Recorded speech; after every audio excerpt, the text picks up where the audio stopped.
I'm proud to stand here, proud to acknowledge the Turrbal and Jagera peoples who first cared for the lands and the waters of the Brisbane Valley, millennia before European settlement, and who were the first creative and visual artists to inhabit this region.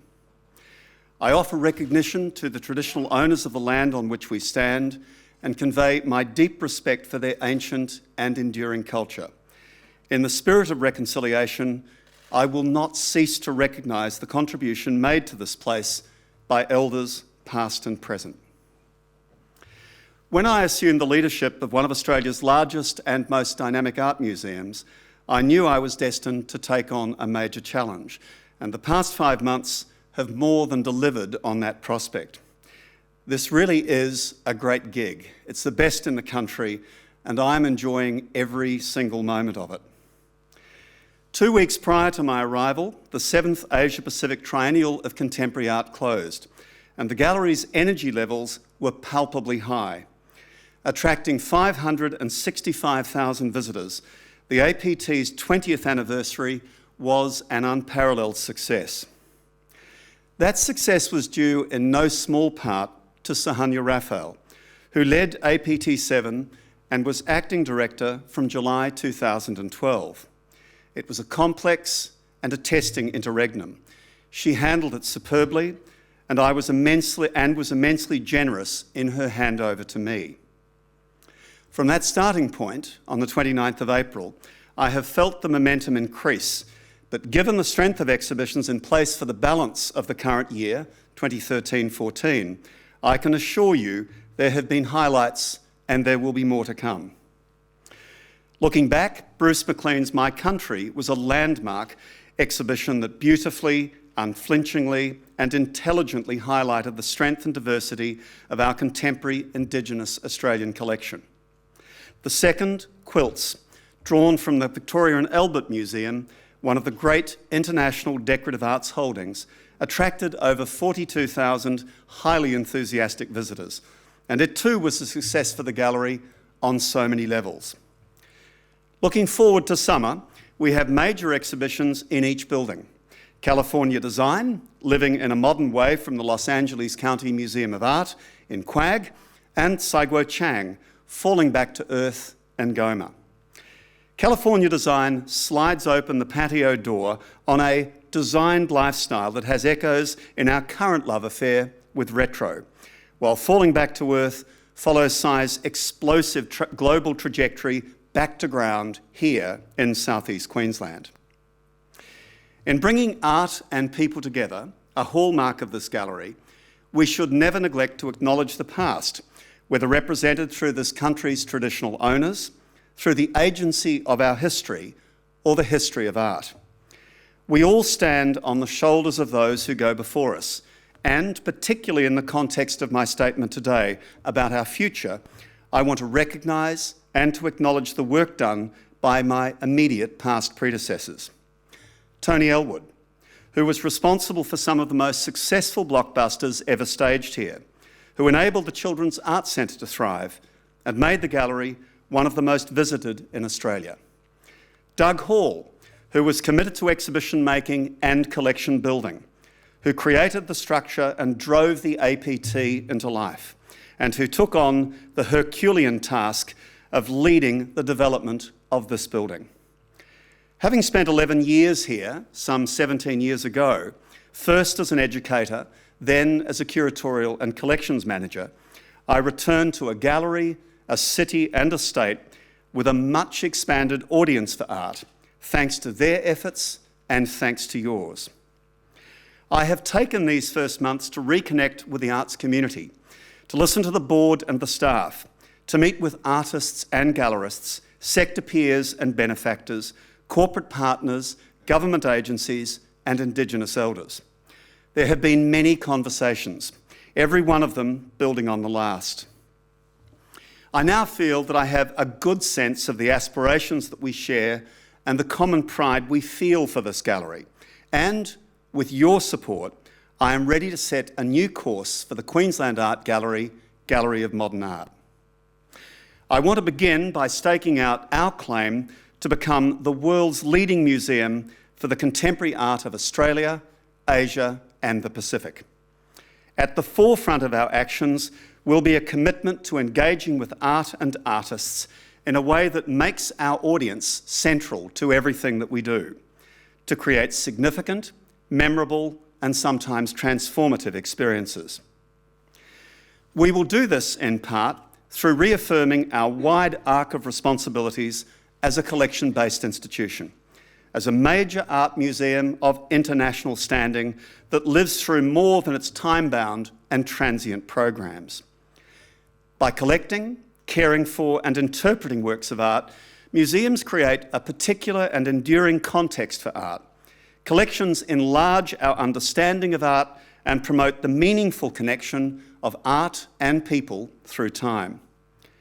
We want to make exactly that kind of connection through our online presence, in particular, the publication of our entire collection, a world-reaching resource in which we are well behind the curve in relation to other comparable museums. I remain acutely aware of the role that the gallery has played in building the state collection, and more than that, in helping to make it accessible to all Queenslanders, actually and digitally, wherever they might live.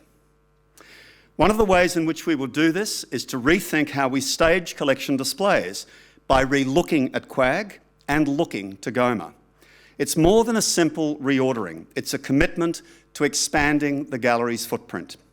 The first move in this plan, to commence next year, is to establish a more permanent presence for our outstanding Indigenous collection, historical, modern and contemporary, in QAG's Gallery 2, right at the point of public entry. The second is to look to GOMA's Level 3 as a more permanent home for our modern and contemporary Asian and Pacific collections, right at the heart of a building that architecturally gestures both to the local and to the wider region. Another element in this plan is to expand our focus on producing major collection-based exhibitions and children's arts centre projects, with an increased commitment to the national and international touring of that work. Ambitious collection-based exhibitions, such as Floating Life, Contemporary Aboriginal Fibre Art, 21st Century, Art in the First Decade, and My Country, give a sense of the scale and possibility of future projects I have in mind. Among them, in 2014, will be Harvest, looking at the iconography of food in art and its present-day production, consumption and politics. And the Japan Project, a continuation of the China Project and of the New Zealand exhibition, Unnerved. Not only are we planning to tour the Japan Project, we are working with the Museum of Contemporary Art Tokyo to co-curate a survey of contemporary Asian art for presentation in Tokyo, Seoul, and finally here in Brisbane. The invitation for the gallery to participate in this project in 2016-17, represented by curator Ruben Kean, clearly demonstrates the leadership role that QAGOMA now plays in the Asia and Pacific arena. Among other new initiatives, the gallery will present the first major Australian exhibition of contemporary African art in 2016, an area of new collection interest, which has been the subject of considerable recent focus. In addition, we will be furthering our close relationship with Papua New Guinea, which achieved its high water mark in APT 7, with the presentation in 2015 of the collection-based exhibition, Number One Neighbour. As home to the preeminent collection of Queensland historical, modern and contemporary art, we will, in 2015, present a major survey of contemporary Queensland art, the first in many years, and that exhibition will tour regionally.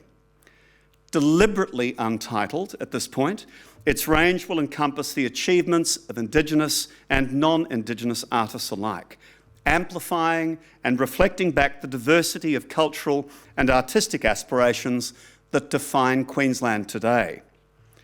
Like many surveys, it will invariably be partial and conditional, but to work against the self-referential tendencies of many such shows, I want to work with curators both inside the gallery and outside, and I plan to lead that team. Yes, there is an emergent theme here, and it wants to take some of the best of our collection and some of the best exhibitions that we curate out to the wider world, including, in some part, the Asia-Pacific Triennial of Contemporary Art. Also currently in development are two major solo projects with leading Queensland artists who have established national and international reputations. One I can announce today, and one I hope to announce soon.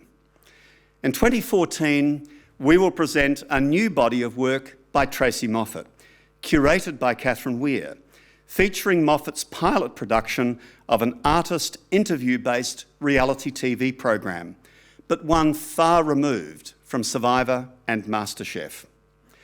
Within the past 20 years, QAGOMA has become a world leader in commissioning, acquiring and presenting the contemporary art of our region, a position that was consolidated through the APT. The APT was founded with a genuinely far-reaching vision to challenge our then Euro-Americentric experience of contemporary art, repositioning us as part of a region we used to fly over to get to Europe. It is now one of the most anticipated events on the International Visual Arts calendar, remaining the only exhibition in the world to focus exclusively on the contemporary art of Australia, Asia and the Pacific. I want to state emphatically my commitment to continuing to build an environment in which the APT can thrive. For APT 8, led by Maud Page, we plan to shift its lens around in a number of critical new ways. We plan to throw open the doors and invite a dialogue between the region's artists, curators, intellectuals and writers by returning to an opening symposium, a highlight and I think a strength of early triennials. We need to remain open to the kind of critical dialogue that such events engender.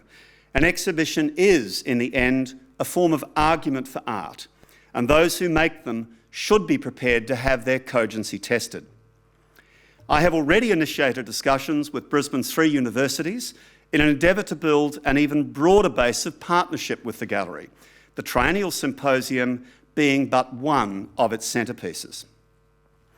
In 2015-16, we will focus on work by younger and emerging artists, give performance-based work a more continuous presence, invite 2 new countries, and make a yet-to-be-announced shift in the APT curatorial model. The APT's commissioning and acquisition program has been a significant achievement and has seen the gallery's holdings of contemporary Asian and Pacific art develop into one of the most important in the region, if not the world. One such commission, Michael Patakofai's elephantine The World Turns, occupies a wonderfully well-trod site on the river's edge, and it is pivoting eloquently toward a Patakofai survey to be presented here in 2015. This collection and exhibition development strategy will remain a key priority, as it is so clearly an effective way to build our holdings and to achieve work on a scale that might otherwise be beyond our reach. An important feature of the APT has been an opportunity to nurture deep relationships with artists in the region.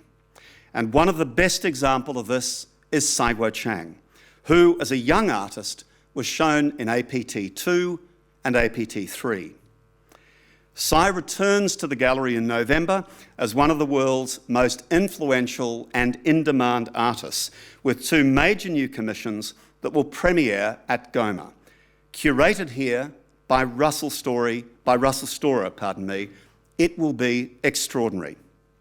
This work, for one, was inspired by the Eden-like nature of Stradbroke Island, with 99 lifelike replica animals, predator and prey, gathered in eerily silent concord at the edge of a waterhole. It conjures a surreal and poetic utopia. Titled Heritage, it exemplifies the kind of collaboration I think this gallery does best, supporting artists, building relationships of long standing, and bringing its curatorial, design and program acumen to bear on the making of new work. Queensland has a great history of giving. In fact, this gallery was founded on the gifts made by artists and by supportive patrons of the visual arts, and it continues to rely as heavily on that benefaction today. In that context, it gives me great pleasure to announce that, thanks to the astonishing generosity of an indefatigable benefactor, Win Schubert, we will be acquiring Sai Guo Chang's heritage for our collection. Thank you, Win, and thank you from this community. Queensland is fortunate to have the leadership of open-handed people such as Tim and Gina Fairfax, Win Schubert, Henry Bartlett, Philip Bacon, James Souris, Catherine and Margaret Mittelhauser, and many more. To build our future, we need to create new forms of targeted philanthropy. In the Gallery's foundation, led by President Tim Fairfax, we have a generous and far-seeing group of supporters who know this already. My hope is that existing and new patrons will not just add to our collection, which we clearly want them to do, but also work with us to raise up the support of other programs, be they research, exhibition, or learning-based. Since the opening of GOMA, the Gallery has presented a series of exhibitions of 20th century masters, from Matisse to Picasso to Warhol. With the opening of Falling Back to Earth, we begin a new chapter that will profile living artists. I am proud to announce that we are currently developing exhibitions with Cindy Sherman and Gerhard Richter to open in 2016 and 2018 respectively. I have no doubt these exhibitions are going to be landmarks for us. The Sherman exhibition, curated by Miranda Wallace and including new work, focuses on her post-2000 camera work, with the artist occupying identities and shifting personas as society maven, fashionista, and clown. I met with Cindy Sherman and museum and foundation lenders in the United States 2 weeks ago and want to convey the genuine enthusiasm she expressed for working with the gallery, which she knows well. In the summer of 2016-17, we will present a major exhibition with the working title of Light, a project that will include artists of the standing of James Turrell and Jenny Holzer, spread across GOMA and visibly touching this entire site. I have harboured this idea for some time and can announce Catherine Weir as the curator. I have met with several US-based artist representatives who are helping us to realise Light here exclusively in Brisbane.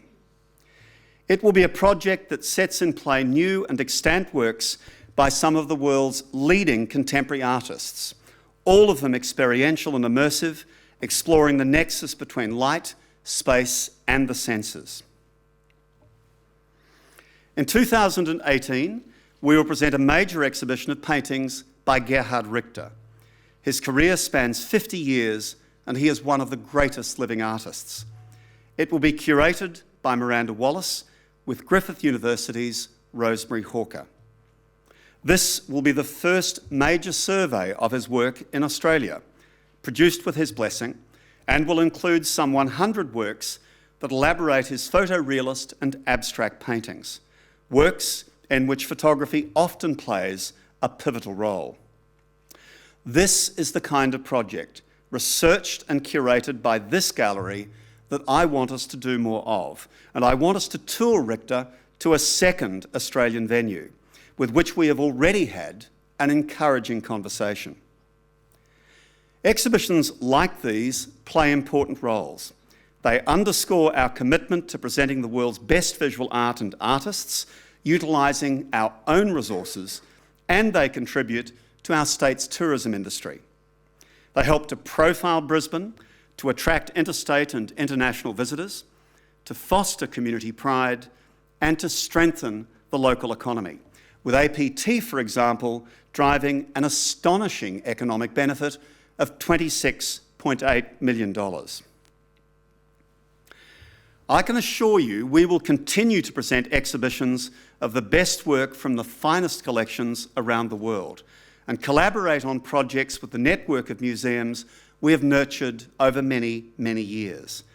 A tilt toward the contemporary should not be read as a signal we will neglect the modern and historic. Our remit remains wide, with an Alexander Calder project coming into view, for example. But we are sharpening our focus. Indeed, we currently have a number of inbound exhibitions and outbound touring projects on the table with museums in New Zealand, the United States and China, of which I hope to make further announcements soon. We are working then to recalibrate our role as a creative producer and designer of exhibitions that we make from the ground up, and are seeking to tour our collection and exhibitions program more widely. In terms of outreach, I am delighted to announce we are close to securing an international tour of my country and have several other touring projects, the Japan project among them, under active negotiation. This gallery has been defined by the way it has pushed the boundaries of what constitutes art and what comprises the art experience, building a recurrent engagement with the broadest possible audience for art. In that way, two program strands set us apart from other museums in Australia, the Australian Cinematheque and the Children's Art Centre. The latter continues to be deeply indebted to the Tim Fairfax Family Foundation. QAGOMA is the only art museum in Australia to specialise in presenting curated film programs. And in the 6 years since our Cinematheque opened, it has presented a film program without equal in this country. The cinematic experience is an area we have tagged for future development, consolidating its strengths, maintaining our advantage, and exploring new strategies to raise the Cinematheque's audience and profile. We are passionate about educating through art, and one of the most successful and rewarding of all our learning enterprises is our strong commitment to children's programming. This initiative was taken to a new level with the opening of the Children's Art Centre in GOMA in 2006, and this centre still represents some of our best work, with frequent national and international loans being made for these projects. We have made great strides through our collaborative approach to working with artists, creating programs exclusively for children and families, and are excited about the new possibilities which are emerging to complement the work of the CAC. I want us to further develop new audiences and comprehensively expand the visitor experience in QAG through the agency of a new multi-purpose, interactive social and learning environment for audiences of all ages. Drawing on our CAC practice and paralleling developments in art museum education and cultural learning elsewhere, we are looking to new avenues, both actual and virtual, through which to deepen access and engagement. I want to open up the space overlooking the QAG's iconic water mall to become a destination where visitors will have greater access to our collection and are encouraged to explore their own capacity for creative and critical thinking. I have high regard for Robin Gibson's great modern museum, but much of the Queensland Art Gallery's internal circulation and river address has unhappily been closed in or closed off by incremental growth. It needs to change. Now, this is where vision really truly enters the frame. To make the changes I imagine will require not only a close regard to what we have, as well as what we want, it will require considerable support that we have yet to claim. This is an idea. The board and staff think it is sound, a natural extension of the ground we have already broken at GOMA, and I think it will breathe new life into the Queensland Art Gallery, and I'm confident we will find a way through. At a moment like this, at the edge of a new strategic direction for the gallery, which we will embed into new policy settings, I don't want us to constrain our ambition or over-calibrate our confidence to take risks. We are operating in a slow-burning economy. It's not the first, it certainly won't be the last. To paraphrase the great atom-splitting New Zealand physicist Ernest Rutherford, we need to make up for our lack of resources by thinking harder. We cannot achieve goals like these without integrated support, which means working more creatively and collaboratively with artists, our communities, benefactors, corporate and arts sector partners, and government agencies. We are committed to working with our cultural precinct partners and to getting behind the new precinct strategy and master plan, promoting this place through dynamic partnerships, several of which are now in train. Art museums are increasingly the creative engine rooms that can release a vital strand in the fabric of a city. I hear it often said about this gallery as I talk to people from all walks of life about their love of this place. If you take anything from today's statement, it is that the board and staff are as one in fully committing themselves to making QAGOMA the leading museum for the contemporary art of Australia, Asia, and the Pacific. To launch this kind of trajectory, the gallery needs to remain a highly engaged partner of the Queensland Government in the delivery of outstanding visual arts programs for and on behalf of all Queenslanders. The government's sustained investment in this gallery has ensured we are well placed nationally and internationally to work with an expanded audience and to leverage off our existing relationships and networks. I make special mention of the existing and new corporate sponsors, principal among them Santos, who are continuing to back the gallery into the future with all of the enthusiasm and energy they have brought to us in the past. I enjoy a good working relationship with our Minister and the Department of Science, Information Technology, Innovation and the Arts, and I want us to actively contribute to new strategies like Arts for All Queenslanders. Another leading initiative has been the drafting of a 30-year Queensland plan, and I'm looking forward to joining the Government Summit beginning tomorrow, where a wide raft of plan submissions will be aired. Tourism is rightly identified as one of the 4 pillars of the state economy, and the arts, including QAGOMA and this precinct, have made and will continue to make a vitally important contribution to cultural tourism.